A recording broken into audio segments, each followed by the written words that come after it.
مەترسی ئەگەری کشانەوەی ئیدارەی نوێی ئەمریکا بە سەرۆکایەتی دۆناڵد ترامپ لە ڕێکەوتنامەی پاریس کە تایبەتە بە گۆڕانکاری کەشوهەوای گۆی زەوی وڵاتانی جیهانی ناچار کردووە سەر لە نوێ جەخر لەسەر پشگیریکردنیان لە جێبەجێکردنی بڕگەکانی ڕێکەوتنامەکە بکەنەوە کە ساڵی 2015 لە دوای 20 ساڵ دانوستان لەلایەن وڵاتانی جیهانەوە ئیمزای لەسەر کرا.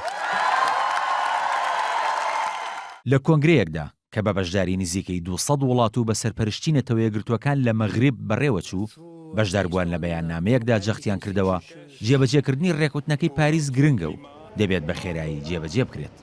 بەپێی بەیاننامەکە تێکڕای پلەکانی گەرمای گۆی زەوی بە شێوەیەکی بێوێنە ڕوویان لە بەرزبوونەوە کردووە و لە ساڵی 2016دا گەشتووەتە لووتکە. داواشیان لە وڵاتانی جیهان کرد لە بری بەکارهێنانی نەوت و غازی سروشتی و خەڵوزی بەردین کە هۆکاری دروستبوونی دیاردی پانخواردنەوەی گەرمین پشت بە بەکارهێنانی ئەو جۆرە وزانە ببەستن کە دۆستی ژینگەن.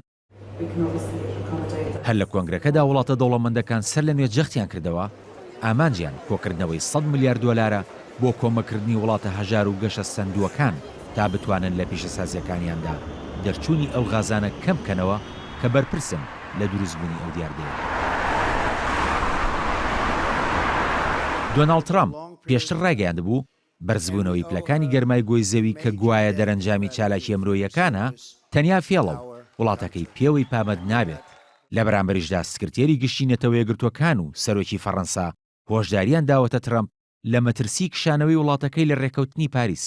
بۆ پێی ئاشتی جیهانی دەخاتە مەترسیەوە و نەوەکانی داهاتوش ڕوبەڕووی کارەساتی ژینگەی دەکاتەوە.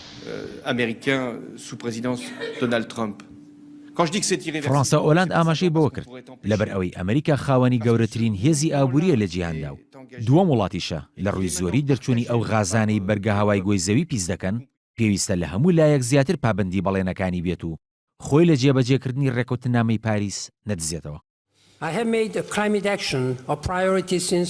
لای خۆشیەوە بانکیمۆن ڕایگەیاند دۆناڵد ترامپ پیاوێکی خاوەنکاری سەرکەوتووە و دەبێت لەوە تێبگات کە جۆڵەی بەهێزی بازار ئابووری جیهان بەرەو سەرچاوەکانی وەک وزەی باو وزەی خۆر دەبات کە تێچوونیان کەمترن و ژینگەش دەپارێزن. لە 15 مانگی ڕابردووشدا نوێنەرانی نزیکەی 200 وڵات لە شاری کیگالی پایتەختی ڕواندا